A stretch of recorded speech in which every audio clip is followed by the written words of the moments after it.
Hey there, happy Friday and happy New Year. Welcome to my studio here in New York City. I'm Daniel Norton, and in this video I'm going to kind of do an end of the year wrap up / talk about next year.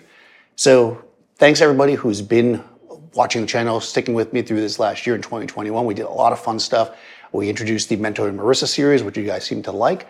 Let me know in the comments below. I plan on doing a few more of those for sure. We have 2 already shot. This need to be edited. Those will come out in January.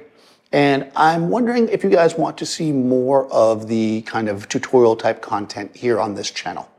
Many of you also follow me over on Adorama TV, where I do twice a month.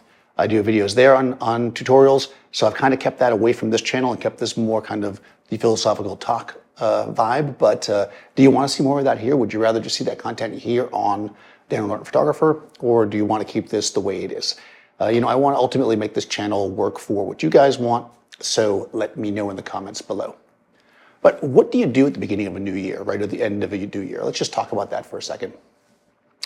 Generally around this time of year for me, and it depends on, exactly who your clients are, this is usually a slower time for me.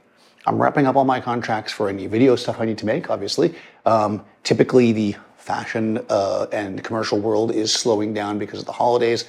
Everything's already been shot and now everybody's out there looking at the pictures, right? And hopefully buying stuff. As we come into January, things start to speed up. You generally at the beginning of the year, you start to reach out, have feelers to where your clients are at, where by February or so, things are really starting to pick up. So usually around mid-January, I'll start to get more estimates out there and stuff like that. But typically during this time of year, because I have the time, is when I think about where do I want to be, right? No matter where you are, you're always going to want to be moving forward, or maybe sideways, who knows, right? So it's good to just kind of evaluate. How did things go? Could they have gone better? How could you change things? What are we going to do next year to keep things moving in a positive direction? If you tried some things that didn't really work that well for you, you could try something different. If things were working, how are we going to keep building on that? One thing for me is that I've been trying to, the last few years, move away a little bit from being tied down to the Adobe system. I use Adobe Premiere, Adobe Audition. I use After Effects a little bit. I use Acrobat. I use Photoshop, of course. Lightroom less than I used to, and many other Adobe products, and they're great, but that's a large software package that I pay for, and it is worth every penny, don't get me wrong. But for the level of what I do, is it really necessary? And that's a question that I want to ask myself this year. So one of the things I'm going to delve into a bit at the beginning of the year is trying to convert this part of my business, the video business, to as mobile as possible using my iPad Pro and a software package called LumaFusion. I probably talked about it before. I'm going to see if I can produce some of these videos and eventually all of these videos on a mobile platform. There's a few reasons for this. One is that technology is cool, right? It's always cool to mess around. It's amazing to me that I have a single camera, let's say, that I can do my stills with and my video with, and I can, and if you have something like a laptop, a small laptop computer, you can process video and put it out around the world. We can live stream.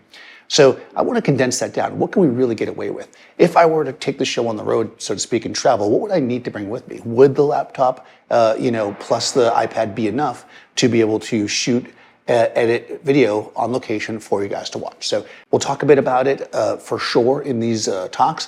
But also, if you're interested, let me know in the comments below. I'm going to probably do a few, hands-on, like showing you what I'm doing, what I'm discovering, seeing what it can possibly pull off and do.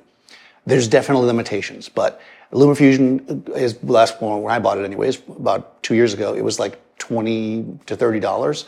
And you've seen actually videos. A lot of times these smaller videos, I edit on it because it's just the one camera and the one audio pack. But I want to get more into this and see, can we add a computer capture? Can we add a second camera? How can we make this work and cut down what we bring with us on location? What are the capabilities of these technologies, right? Can we actually produce a full video, with something that can fit into a backpack? And I think the answer might be yes. So look for that coming up in the new year. Let me know what else you guys are looking for. And also, just sort of throw this in there as a side thing, I've been getting a lot again, which is good, I guess, because there must be things picking up, of DMs about one-on-one trainings and stuff like that. Yes, in 2022, I'm bringing that back. So if you were interested in that, you reached out to me before and I said, let's see what's going on. If you're local to New York, we do them here in the studio. If you're remote, we can set up things via Zoom and stuff. So if you are interested in that, reach out to me with a DM and we can set that up. I have some time, so we can definitely do that at the beginning of the year.